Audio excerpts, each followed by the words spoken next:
No, but it is general entrance to everybody. but it is going on for a while. It is. Oh, it's a series. I think so. It is going on for a while because he explained Furstenberg's theorem and so on. Yeah. So many.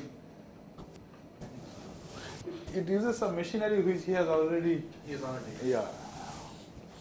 So anyway, so we have a directed set I. We are continuing with the examples, and for each I we have a sister algebra.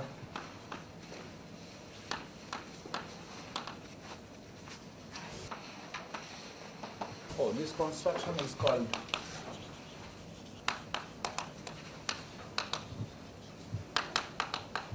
inductive limit, and whenever j is an index smaller than I, we have a map going from the smaller to the bigger one. Such a thing is called an inductive system, and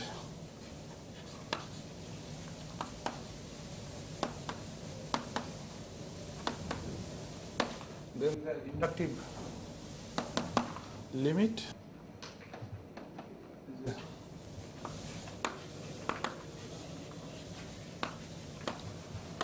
sister algebra T, which is also denoted AI. No compatibility conditions? I will put along with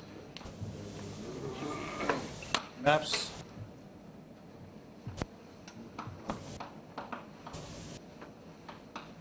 phi I from AI to A infinity such that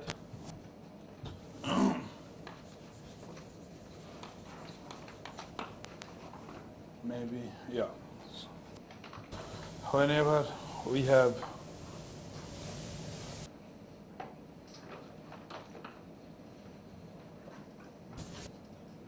B and maps psi I from AI to B, we have AJ A infinity B psi j phi I psi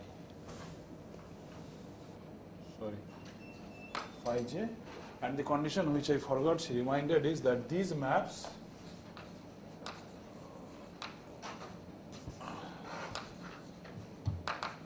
satisfy the following.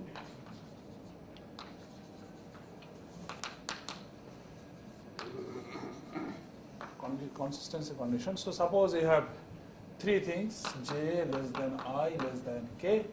So from aj to ai you have a map, from ai to ak you have a map.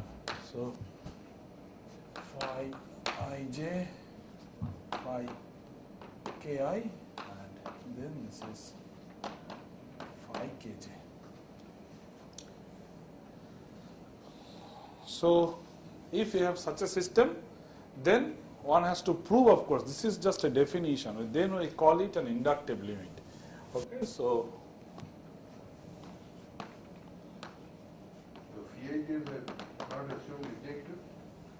no, you just assume they are sister algebra homomorphisms. Yeah. And one more thing, if you have phi ij Yes. and psi j and psi I, then they will come. Is that Yes. Yes, that is also true.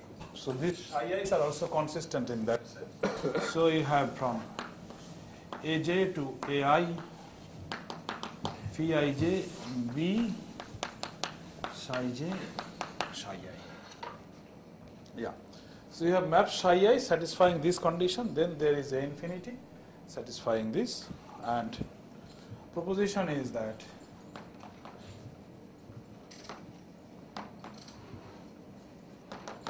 inductive limits exist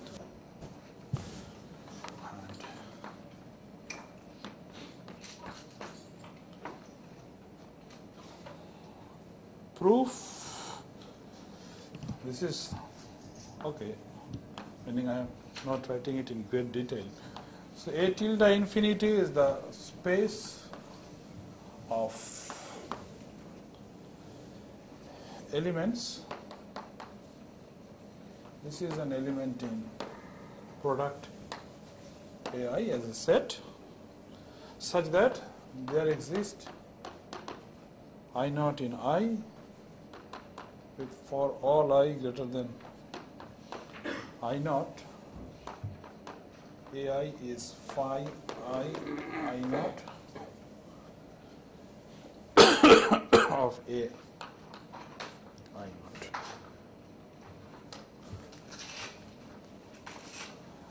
And you define phi tilde of J x equal to AI, where AI equal to 0 if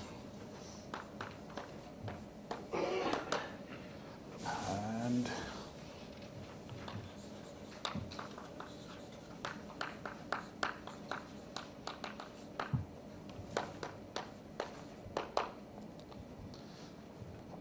thing to notice that A tilde infinity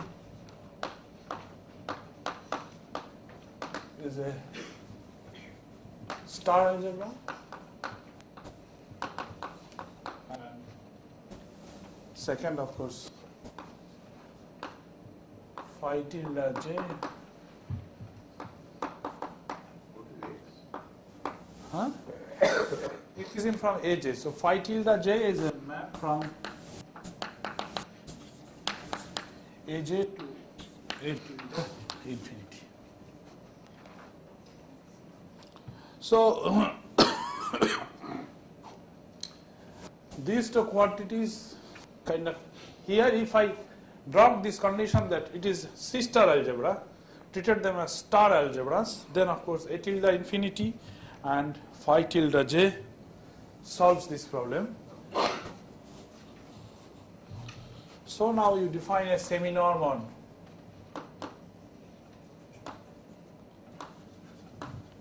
A tilde infinity as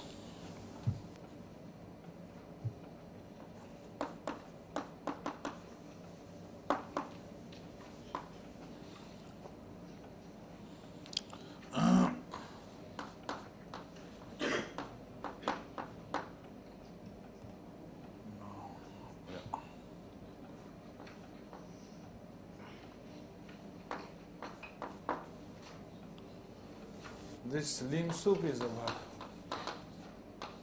I, and you define it if x belongs to AJ. Now, of course, we proved that C-star algebra homomorphisms are contractive, so this is a finite quantity. Of course, it could be 0. So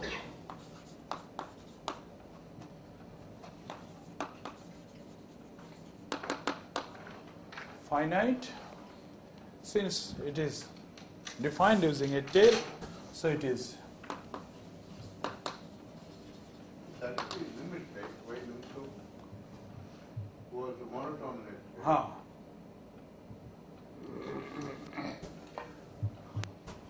Okay.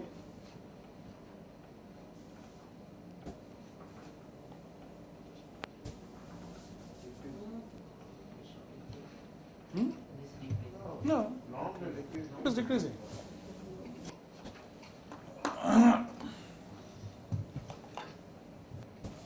switching on A to norm. Yeah.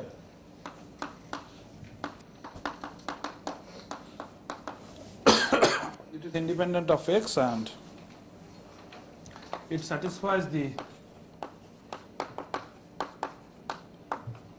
only thing is that it could be a semi-norm. So alpha x equal to 0 and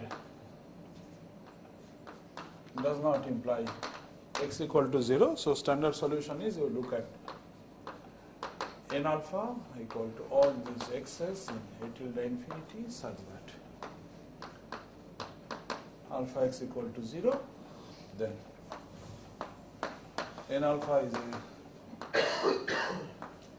two-sided star ideal. So you look at a tilde infinity modulo n alpha,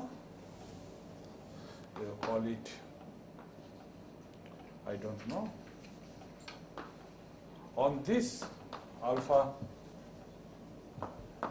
defines a norm. So A infinity is defined as completion of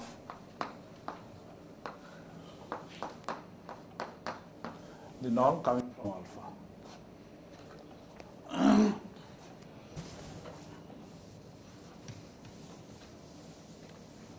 And these phi tilde j's will induce maps phi j from aj to a infinity, because you compose this with the quotient map, phi tilde j with the quotient map, you land here, so that defines a map to. Just a typo here. It is independent of j, not x. Which one? Line 2, independent of J. Yes. And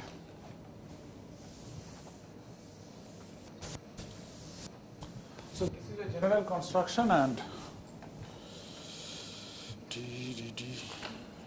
we can consider the following special case.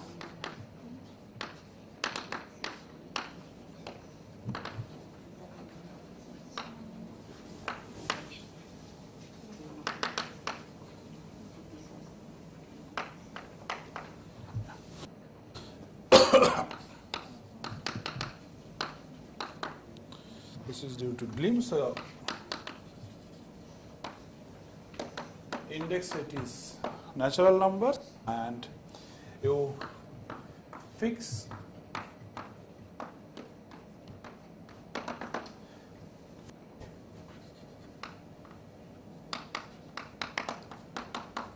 natural numbers, they successively divide. So K1 divides K2, K2 divides K3, and so on and so forth. And An is matrix algebras. So you write Kn plus 1 as Kn times Rn, and so An plus 1 can be identified with MKNC tensor MRNC.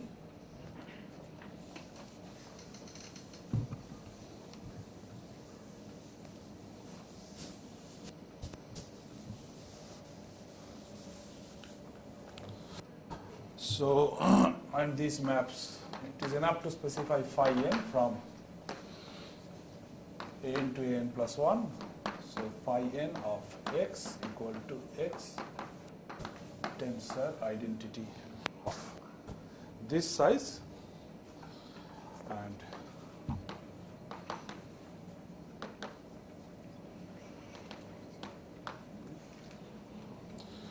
no, this is not the correct notation, this is the correct one. And I do not prove, but the result is the following, that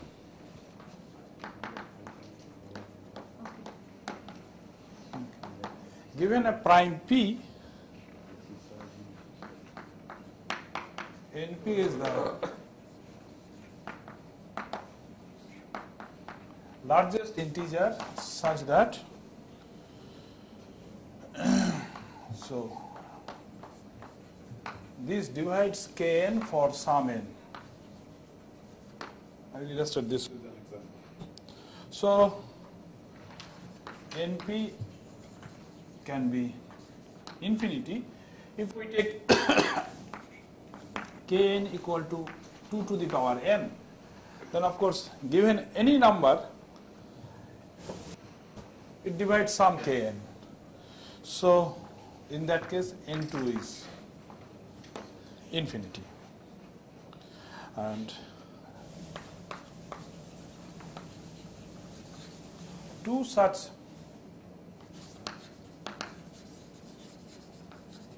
sister algebras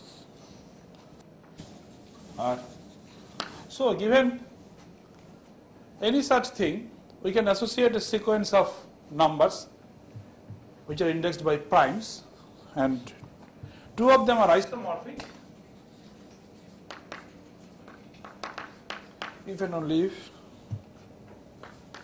the associated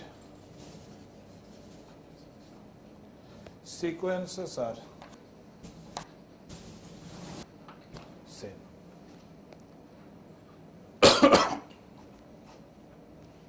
Proving this requires some machinery, and maybe in the next week it won't be proven, but you will see some of the machinery, that's all. So for example, using that, if you consider say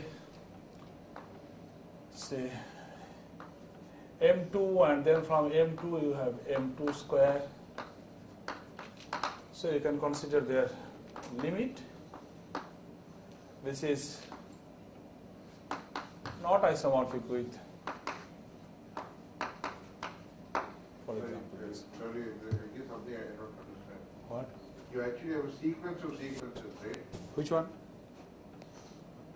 No, For every n, for every kn. no, not for, no. I look at kind of, so NP is the largest integer such that p to the power NP. Soup of such integers. No? Oh, sorry. So if you do not like this n, then maybe. Okay. No, there is No, another one thing. sec, one sec. So you're saying, if I fix 2 and it takes the sequence. What is the sequence? I fix any prime p, and then I look at the multiplicity of that prime occurring in this sequence kn. So, meaning it can stop somewhere, like for example this sequence, like 3 into 2, then 3 into 2 square, 3 into 2 cube. So the multiplicity of 3 is always 1. Or it can grow up to infinity. For example, Then are you saying that if you take kn equals 3 power n and kn equals 4 power n, they are isomorphic? Because then K3 if I is, take p equals 5. no, for all p. See, this sequence, That is what I'm saying, you have a sequence of sequences. For every prime p, you have a sequence. no, for every prime p I have a number, np. Sir? No, NP is the supremum of such integers. No? It is not the largest integer. np is the largest integer, defined this way it is correct, which defines p Your example says it is supremum. P for np divided kn for some n.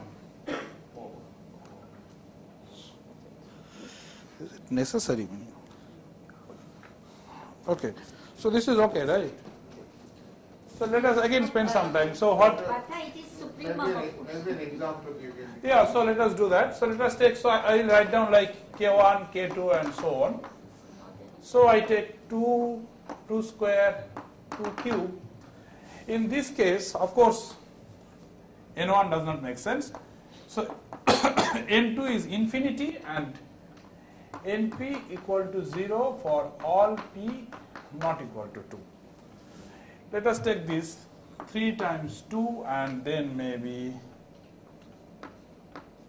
15 times 2 square, which is like 60, and then 60 times maybe, I don't know, 7.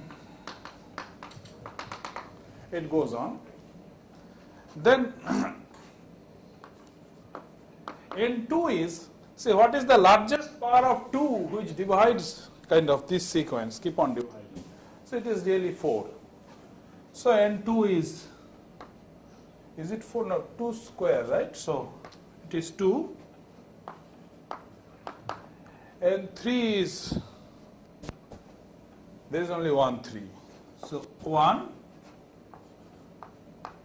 N5 is 1. And then again N7 is infinity. Rest are all 0. So you collect the largest prime. Yeah. In the first example, why NP is 0 and P? So are No, it's not divided. Here, because it does not divide. okay, NP is in okay. Yes. Okay. It does not divide. Yeah. Now, of course, in all these algebras, one can construct a, or I leave it up to you. It's contrast with the von Neumann algebra case. So that is. I mean, you mean these two sisters are of this type are isomorphic? They are isomorphic if and only these sequences are same. Yeah. If you take kn equals 2 power n or kn equals 4 power n, you get isomorphic things. Yeah. After them, a dropping also. Yes, exactly. And there is another contrast with the previous construction, which I just remarked, I do not do. So there is a dual concept of projective limit, and then projective limit, 4 lines basically. Projective limits does not exist for sister algebras. Projective limits exist for von Neumann algebras, and inductive limits does not exist for von Neumann algebras. So I do not kind of prove that.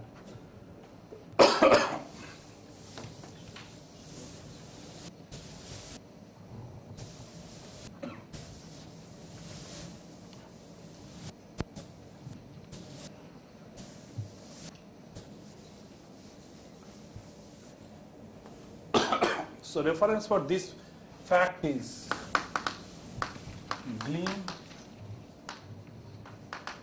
Transactions 1960. Of course, now there are more fancier proofs. So, and reference for this is Glean Transactions 1975 maybe. Transaction AMS. I see. Are there any other transactions? I don't know. Transactions AMS. Yeah.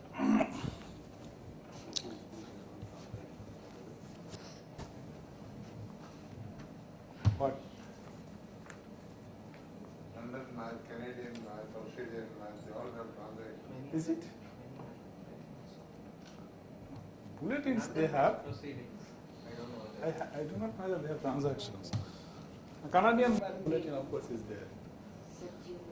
Anyway, so next example, of course, I should have discussed at the beginning, but so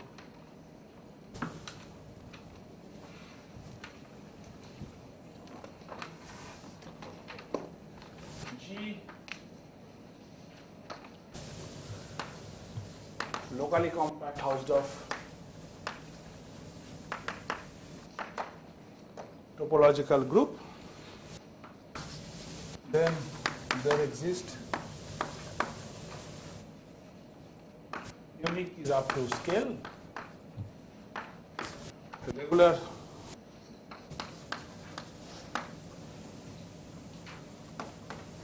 Borel measure mu on G such that integral f gx d mu x equal to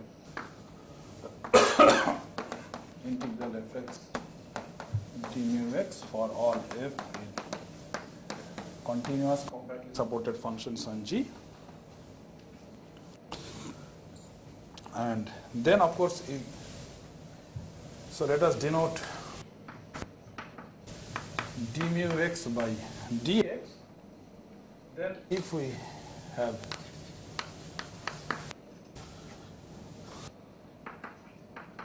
this following change of variables, so this is a radar negative derivative and this is denoted by delta t.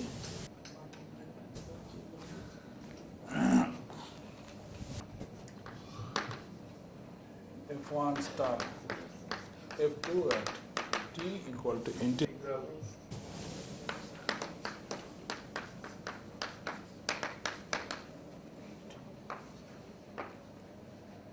so this is defined for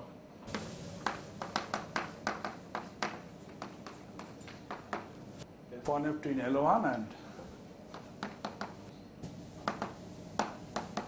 Fubini implies the integral converges and this L1 norm is this and f star t equal to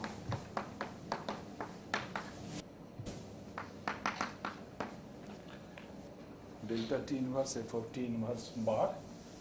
Then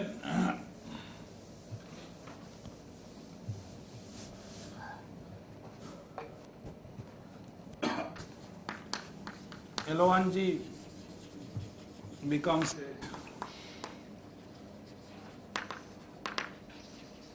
Banach star algebra, and the principle is that whenever you have a star algebra, you can always produce a C star norm. So you have to define a set of representations. So pi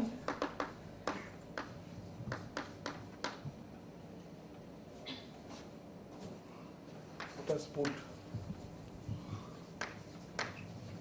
second countable. Again, H is a fixed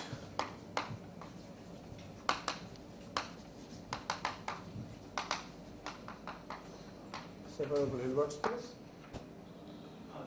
So after t is equal to Delta t inverse f t inverse bar. so Delta t is the modular homomorphism. So you have these two measures. So dst and ds, the radon-Nicotin derivative is delta t. Or more elaboration. Anyway, I define, so I have given mu, so I define a new measure, mu t of E equal to mu of E times t. Okay? Then this measure mu t will also satisfy same condition. Now I have said that up to scale this measure is unique. Therefore, mu t must be some scalar times mu.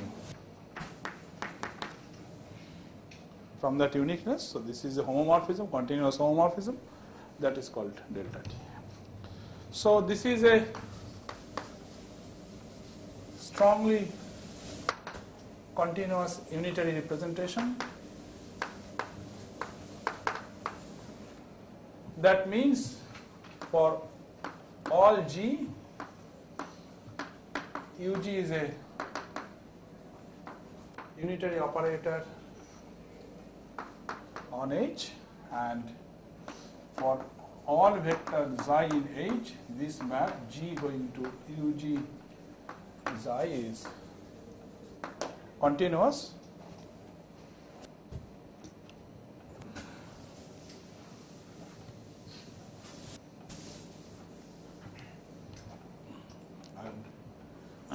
Given such a thing, I have to produce a representation, so I define pi of f is defined as integral fx ux dx on G. I have to define meaning of this. So this is just a symbol at this moment. So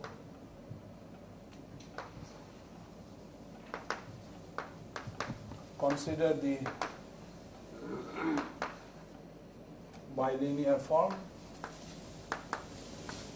Sorry, xi comma eta goes to integral fx xi ux eta dx. So how do you know this thing converges? So say we try to estimate this. This is less than equal to integral mod fx mod of this by Cauchy-Schwarz inequality is norm xi, ux is unitary, so norm eta dx, and so this is equal to L1 norm xi, norm eta. So this is a bounded bilinear form.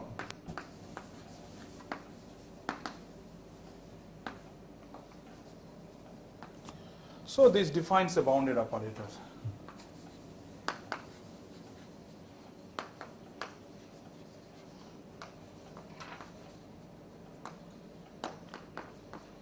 Denoted pi f such that this pairing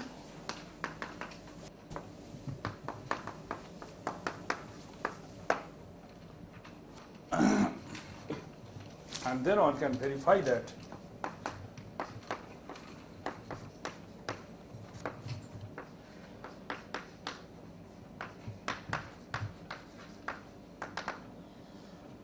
this is a representation.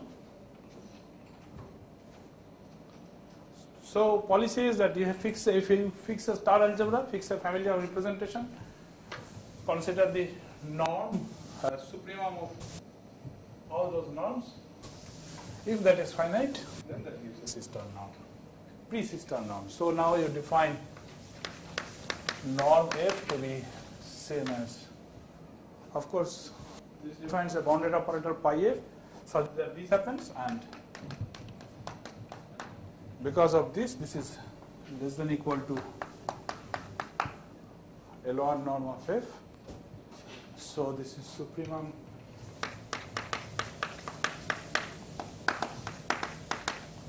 and so this norm, I don't know.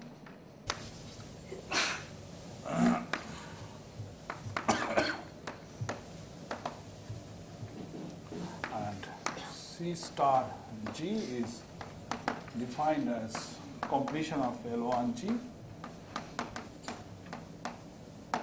with respect to this norm. Yeah, so maybe I stop the examples here and go to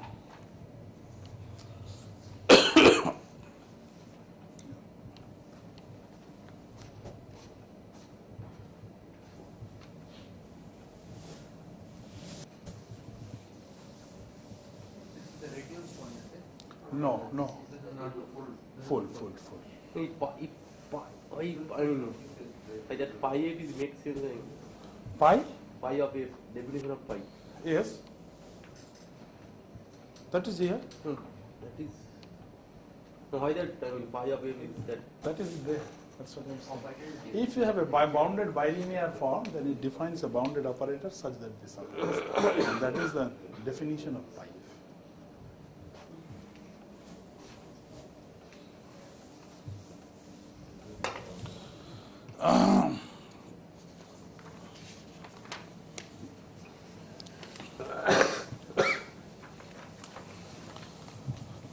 So enough on examples, and oh, I forgot to just mention that the previous example with this inductive limit that already produces uncountably many non-isomorphic C-star algebras.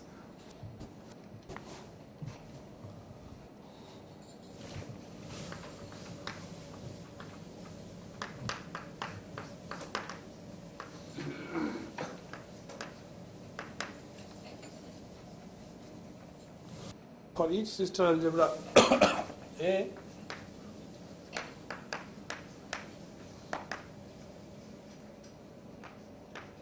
there is a C-star algebra A tilde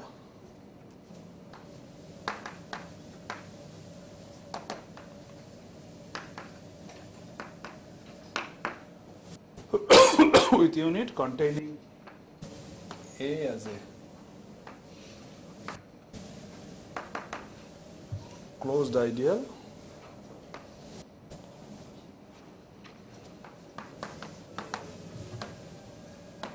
if A has no unit, then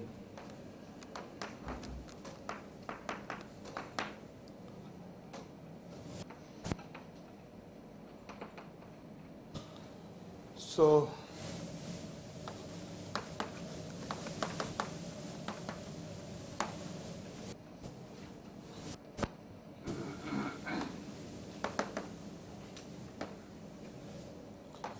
LA is the space of bounded linear maps from A to A, and you define pi from A to LA as pi of A acting on B is AB. Then of course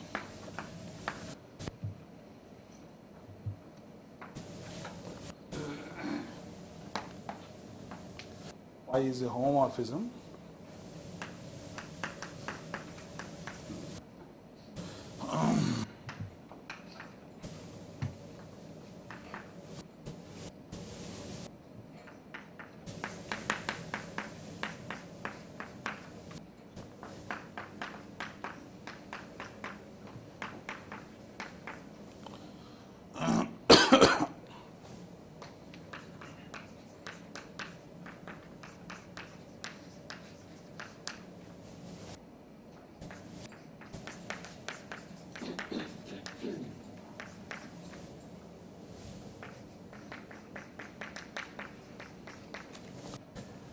Times norm A star. Norm A star is norm A. So norm A square is less than pi A times norm A. This implies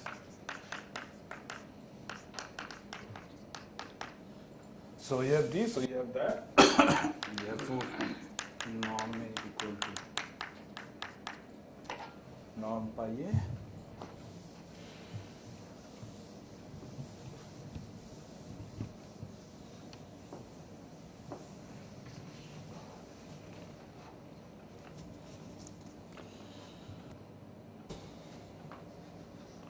So pi is an isometry, and A tilde equal to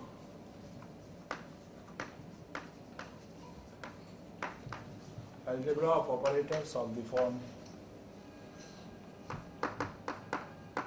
pi A plus lambda times identity.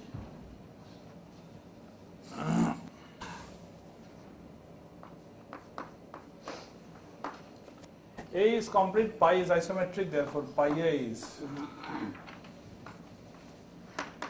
complete, and A tilde modulo pi A is finite dimensional C. This implies A tilde is also complete.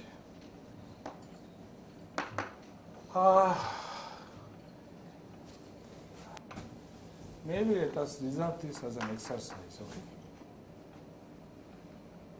In functional analysis. So one is to use some theorem to do that. And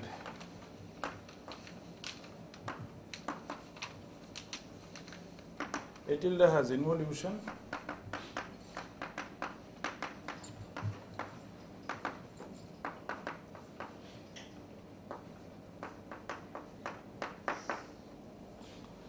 Like that, and we want to prove that A tilde satisfies C-star identity.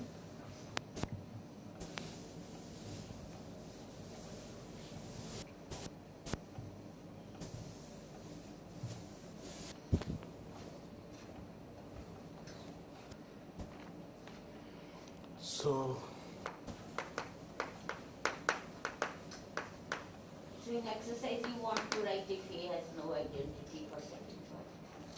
huh? Just if A has no identity in second part. You wrote it here in proposition, but for exercise you mean that What? this small thing. If Yeah, A yeah. has identity, then Yes. A tilde is equal to pi A. Oh, right. So you Right, since right. exercise is separate from proposition. Okay, sure.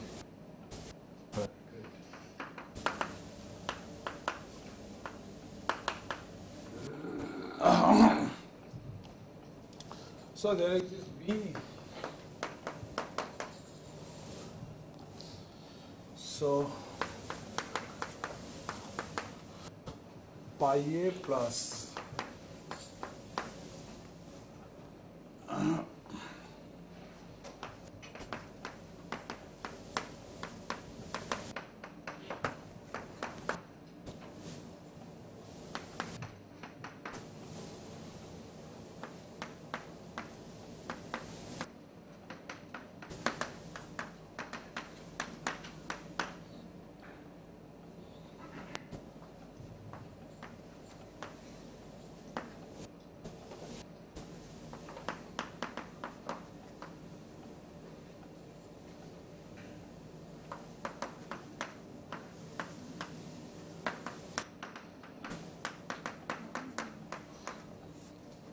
So as epsilon is arbitrary,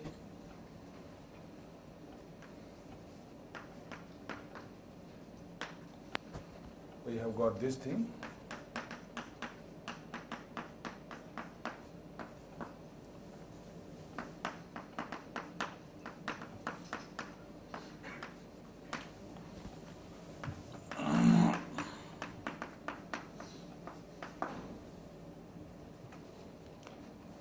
And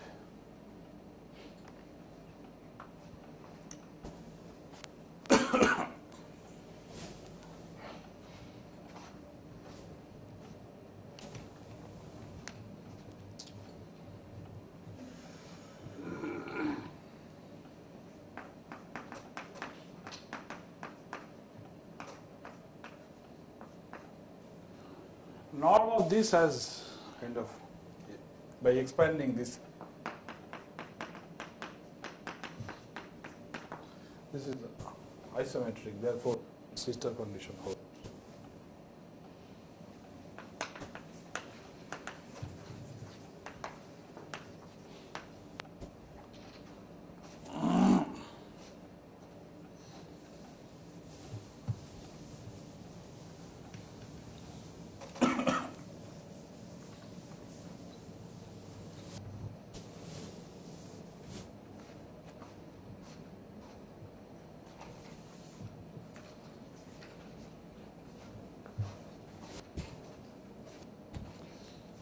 So, therefore, we can assume, so we can define spectrum of X. This is defined as, of course, for a unital, spectrum X is defined as earlier,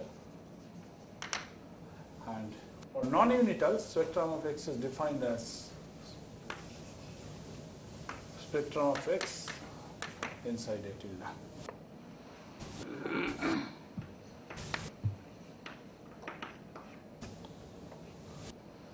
So,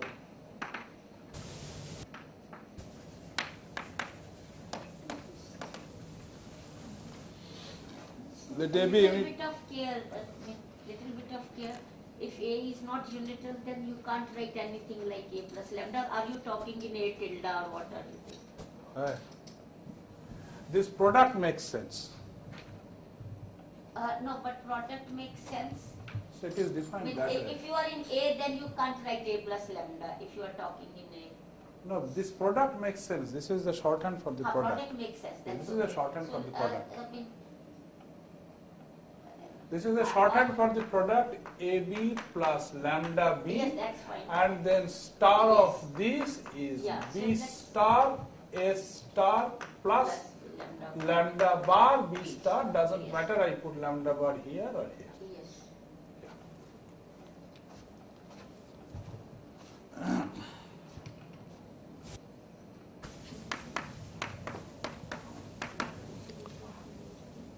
For all unitary U and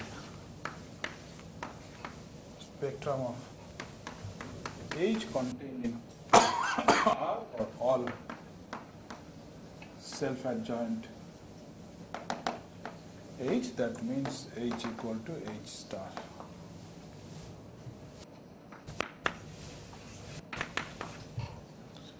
So,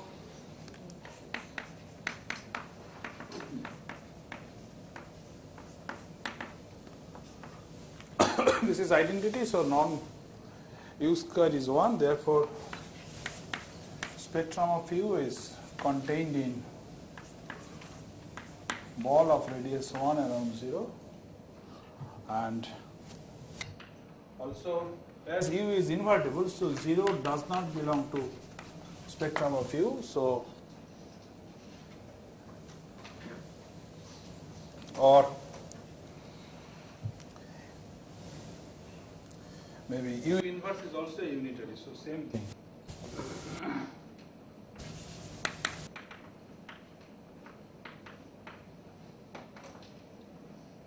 This implies spectrum of U inverse.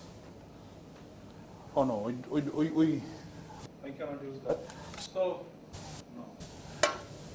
0 is not in the spectrum. So, we form this function z going to z inverse around spectrum of u. This is analytic. Therefore, by the spectral mapping theorems, the spectrum of u inverse is contained in z in C such that norm z is greater than or equal to 1.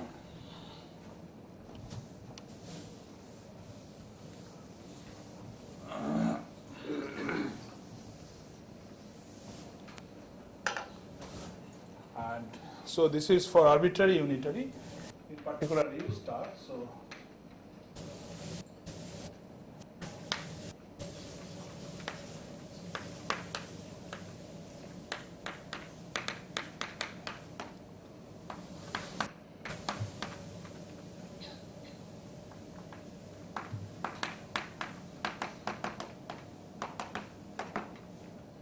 okay, so here norm z is greater than or equal to 1, here it is less than or equal to 1, so it should be 1.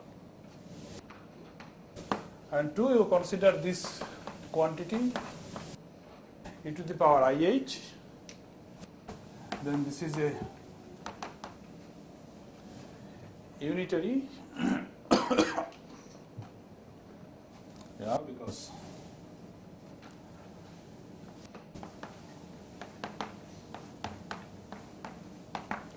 and therefore u star is, you take term 1 star and that is e to the power minus IH. So using whatever exercise we did yesterday, this is a unitary, and this implies spectrum of, so e to the power I times spectrum of H is contained in S1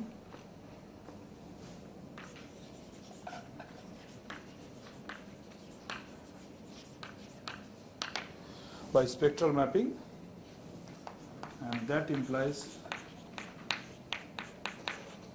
this is contained in R.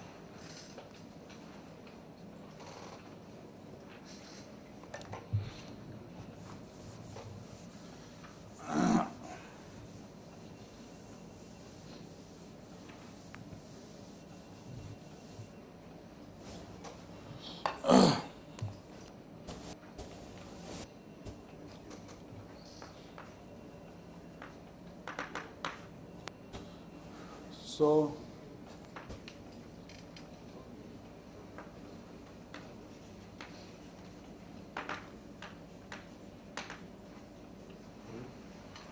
A is an abelian sister algebra, and omega equal to spectrum of A, that means non-zero complex homomorphism from A to C, then Gelfand transform is an isomorphism onto C0 omega, preserving star. So we need to prove that it preserves star and it is onto. So isometry we have already seen. So suppose that H is self-adjoint, then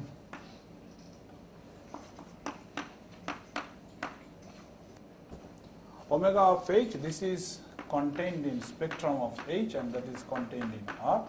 So H self-adjoint implies omega of H is in R, and so for arbitrary X,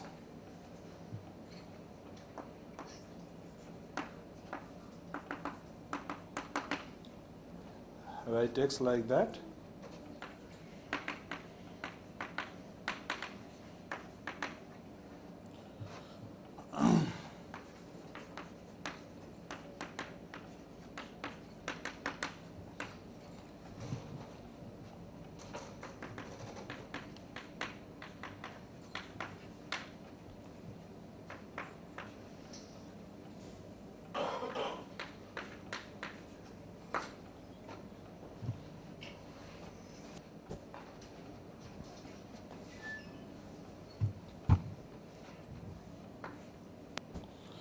So this proves that this map x going to x hat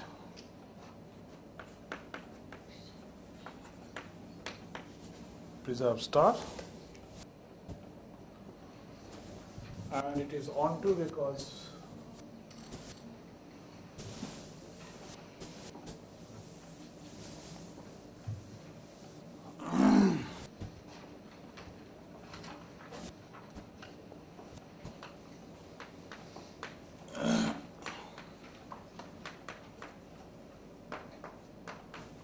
so f of A is a star subalgebra of C0 omega, and it separates points because given omega 1 not equal to omega 2,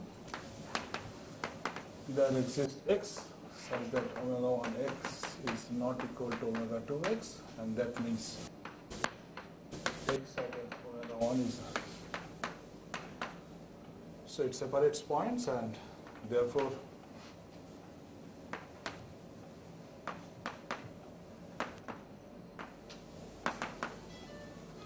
Stono-Strauss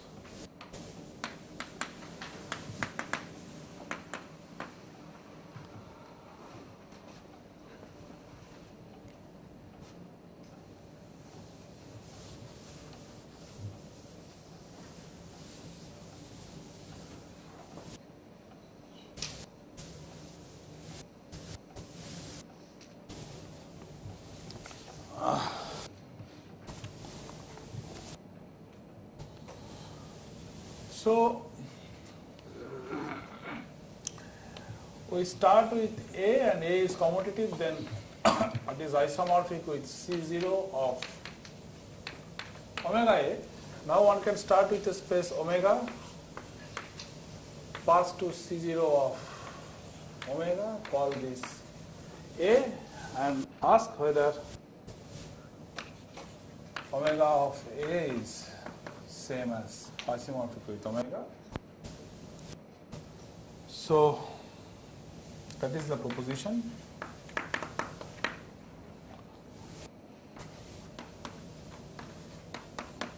Omega locally compact Hausdorff, and A equal to C0 omega.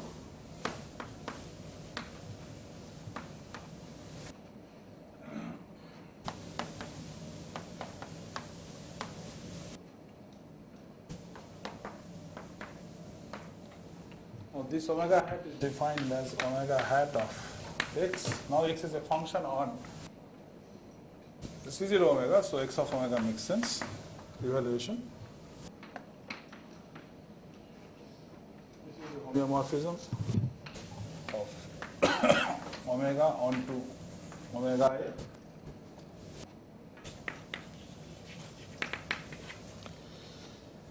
Proof.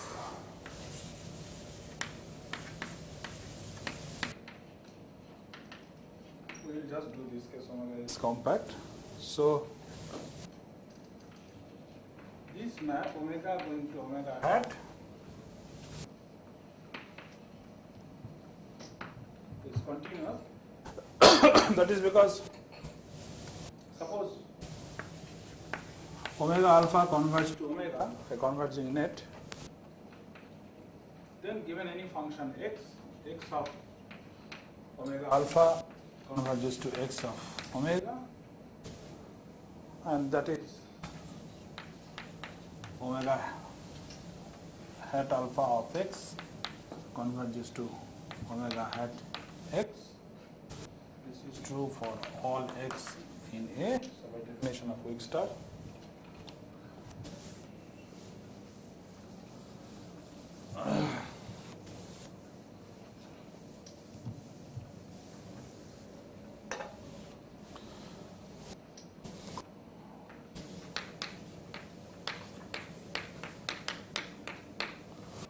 This is 1-to-1 because if omega 1 is not equal to omega 2,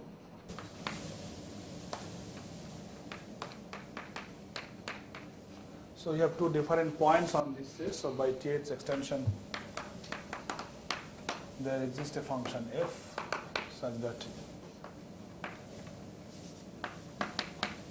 f omega 1 is 0 and f omega 2 is 1. Is they called Unisol's theorem? Anyway, all those are equivalent, right? So whatever it is, there is a function.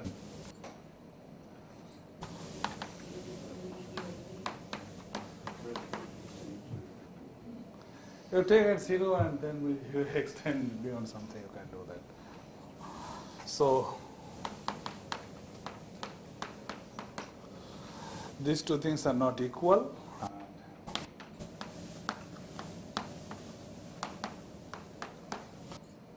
This is onto this is a fact which kind of I am not proving at this moment. So that is that all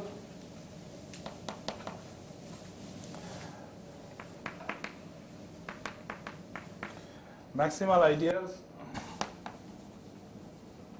of C0 omega are of the form if fix a point omega naught in omega, and these are all those functions such that f of omega naught equal to 0. If I call this in omega naught, then every maximal ideal is of this form or of the following form. So we will use this.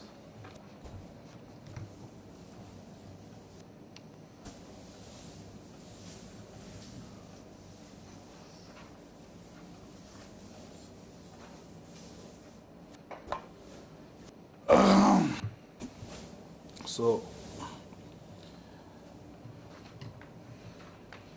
and we know there is a correspondence between maximal ideals and non-zero homomorphisms. So, let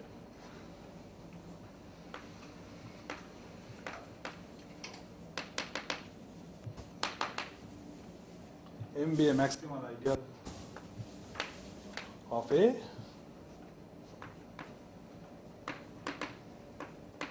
then there exists omega such that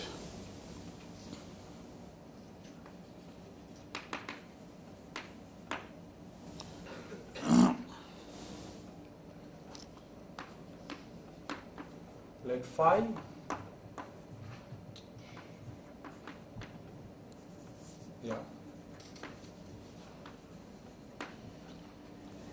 A mod M omega is isomorphic with C, and this map is phi of x is x evaluated at this point. Maybe I denote it by omega naught at this point. So then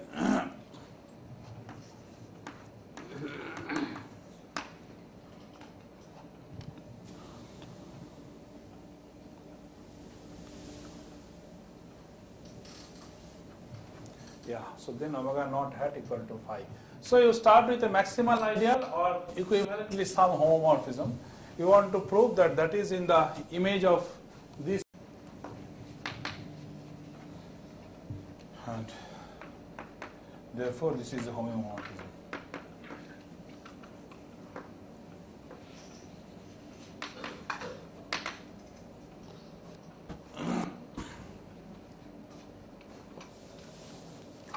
So point of this proposition is that there are two classes of objects. On the one side, I have proved it only for unital. Non-unital case one can do by unitization. So on the one hand, we have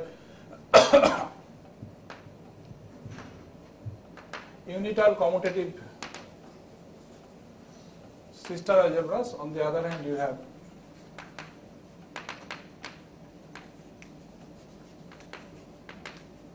compact Hausdorff spaces. So starting with A, you can form this set omega A, or starting with omega, you can form this set C of omega. Then it says that if you do it like that, you come back to your I have not proved that. Come back to your original algebra. Maybe that is on that range of Gelfand transform is onto. So it proves that, let us call this association F, this is G, then F compose G of omega is like isomorphic with omega, and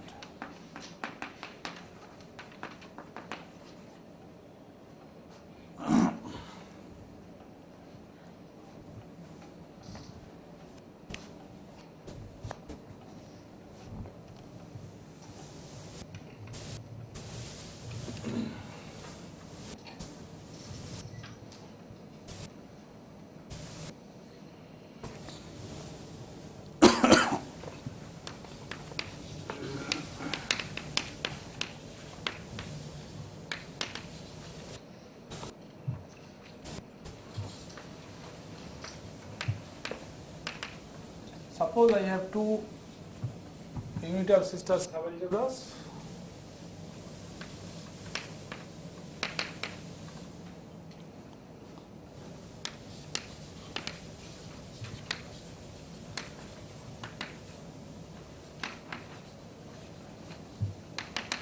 That means A is unital and B contains the identity of A.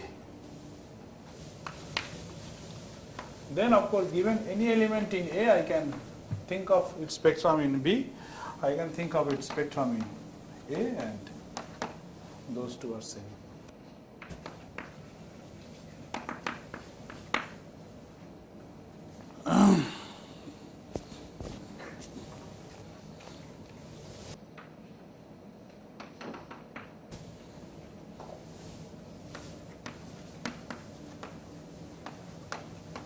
Suppose X is self-adjoint,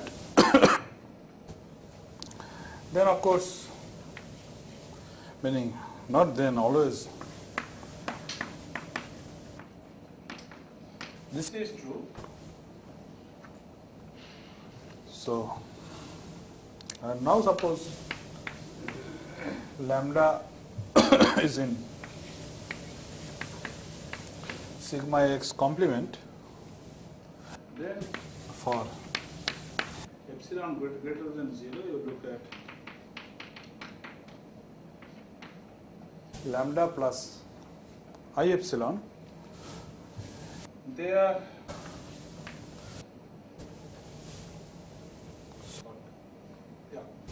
so X is self-adjoint, therefore this is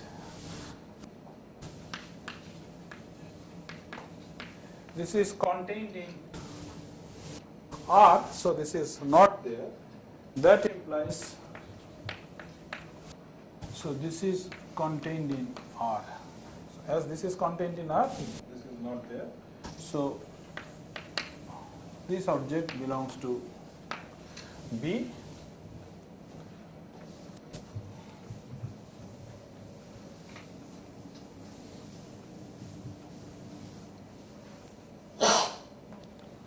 So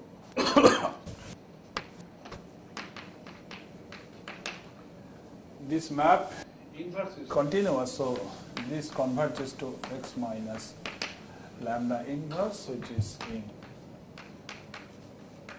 GLA, because it's continuous on GLA. Now they are actually in B, and B is complete, therefore closed in A. So this implies X minus lambda inverse is actually in B. This implies lambda does not belong to spectrum of X. So that gives the other inclusion.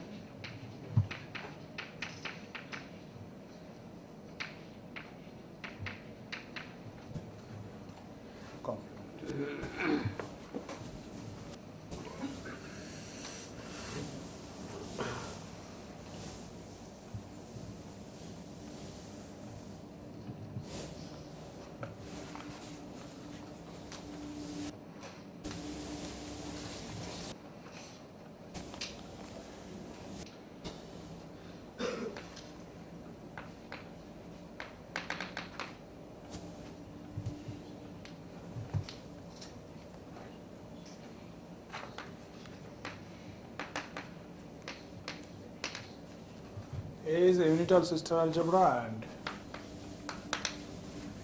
X is normal. Then there exists unique isomorphism phi from C sigma x continuous functions on the spectrum to C star x. C star x is the C star algebra generated by x and 1 such that phi 1 is 1 and phi of where this is the function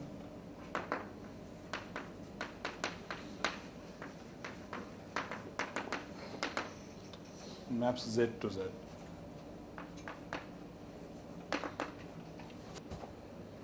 You take your B to be this sister x and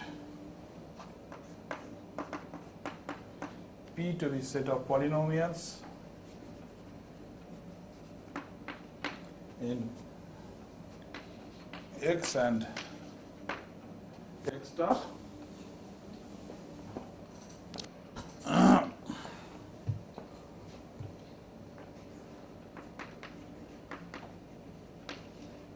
And omega equal to space of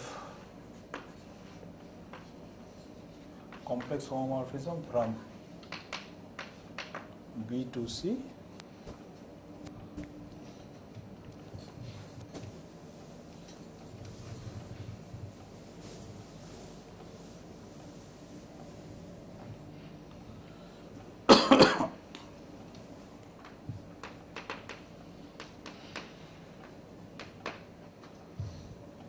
So define psi of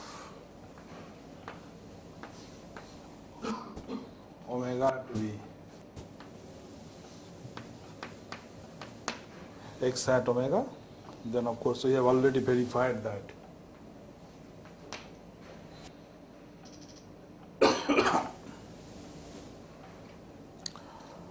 psi is bijective. We verified that by doing Gelfand transform. We need to prove psi is continuous. So suppose eta alpha converges to eta in weak star, it is the same argument always.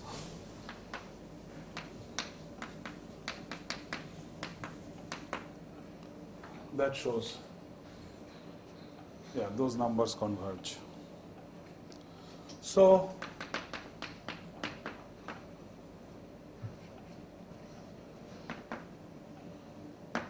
psi is a homeomorphism and therefore psi induces an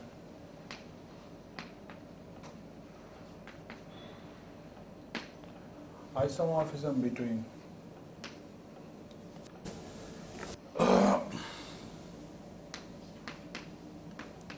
C omega and C of spectrum of x.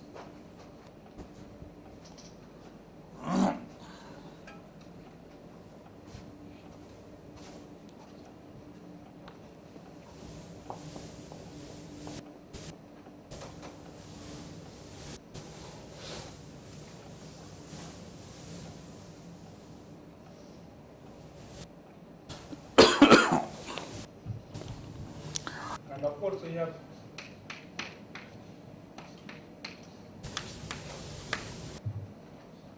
this map, so we can define phi of f. This is a Gelfand transform, so we can define this is like f inverse of f composed with psi. Then this gives a map from isomorphism actually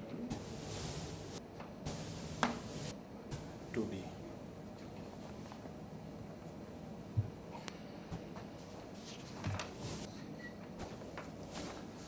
Yeah, so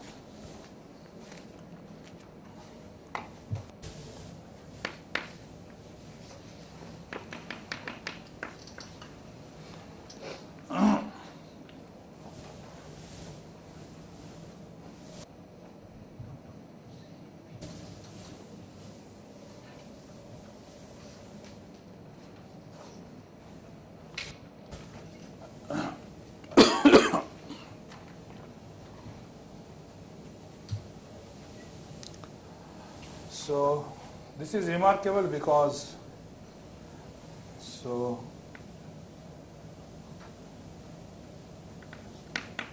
if f belongs to C of sigma x, I have not verified one thing here, that phi of this function is x. That is again changing the definition. So if f is a continuous function on the spectrum, then phi of f is denoted by fx, and this is quite remarkable because again for ordinary algebras you can form polynomials.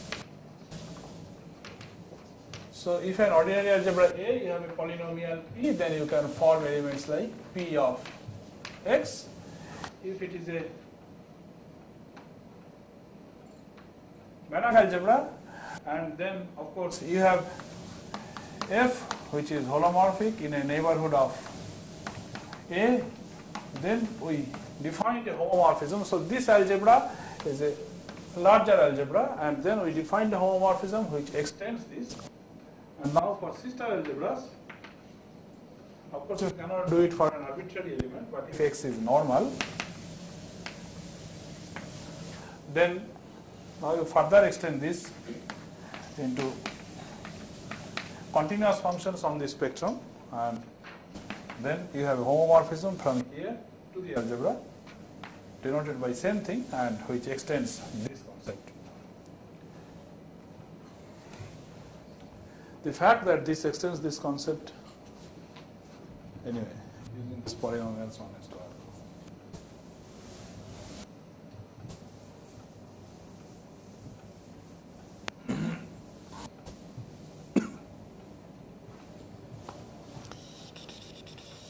And then this association is continuous, so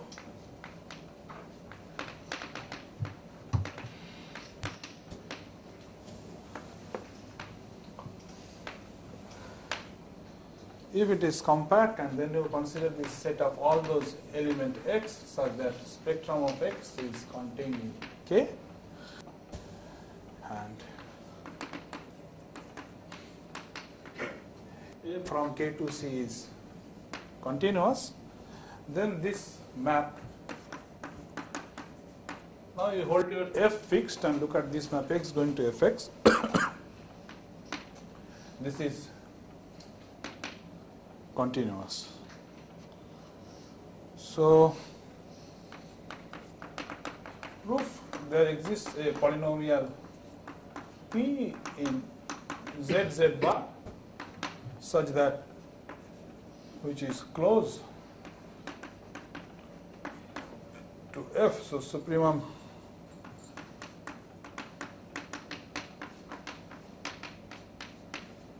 that is less than epsilon.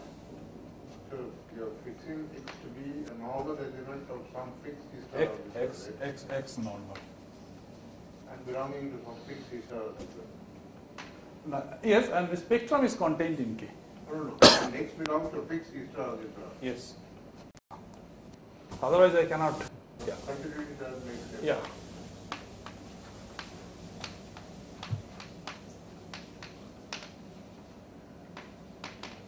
Yes. So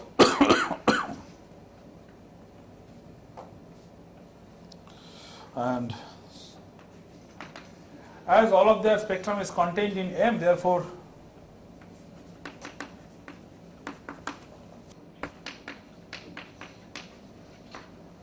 they are bounded by Just one minute. That is x going to fx or what? x going to fx. But x is fixed, na? No, x is not fixed. AK is the set of all those x's which are normal elements in A with spectrum contained in K. So So that you have written it. this gives a map from AK to, this is a map from AK to A. Yeah. Yeah. X is in it. Yeah. And then of course there exists delta greater than 0 such that norm x minus y less than delta and norm x, norm y less than equal to m implies norm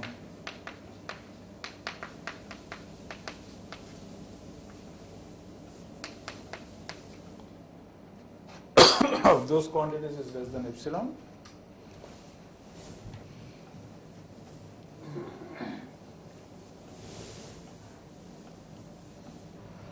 And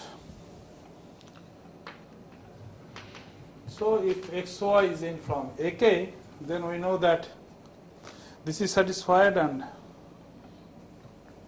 that is also satisfied. Norm xy is less than m, so xy is in ak and norm x minus norm y less than delta implies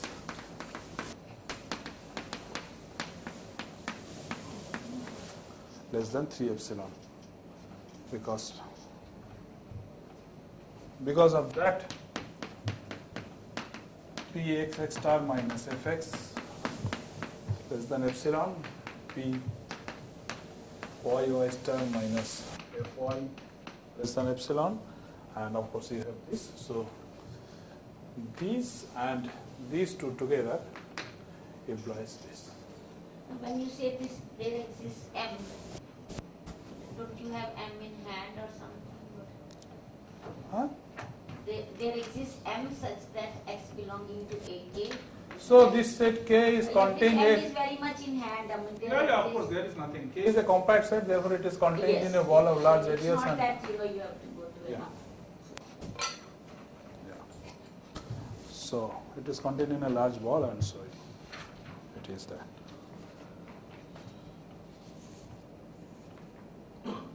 So that's all. Maybe we stop here. What? This is okay, right? No problem.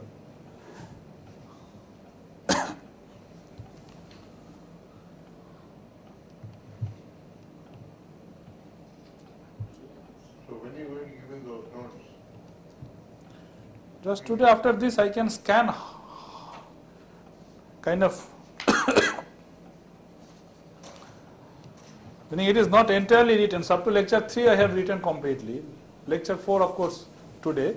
Yeah, so It is written. scan what you have and you people will have a chance to Oh, every day I do that, that is fine, no problem. review. Sure, sure, sure. So maybe just after this tea I scan and I forward it to you. Yeah.